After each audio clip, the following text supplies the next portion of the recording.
अजीजाबाद और गुलबर्ग की हदूद में पुलिस मुकाबले के बाद गिरफ्तार मुलजिमान के अहम इंकशाफात। 5 जून की शब अजीजाबाद पुलिस ने 2 मोटरसाइकिल्स पर सवार 6 मुलजिमान को पुलिस ने रोका था, जिस पर मुलजिमान ने पुलिस पर फायरिंग की थी।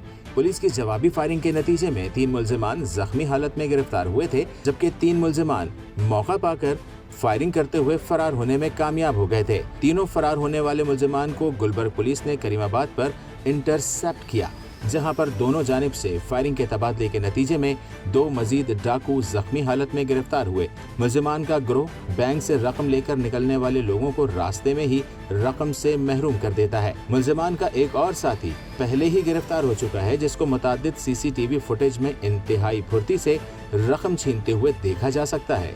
मुलजिमान ने अपने दीगर साथियों के साथ मिलकर 8 जनवरी को थाना अजीजाबाद के इलाके से 5,60,000 रुपए छीन लिए थे, जिसका मुकदमा थाना अजीजाबाद में दर्ज है।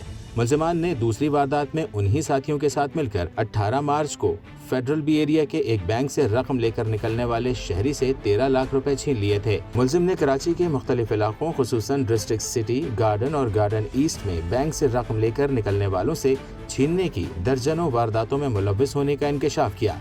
मुलजिमान से मजीद तफ्तीश जारी है।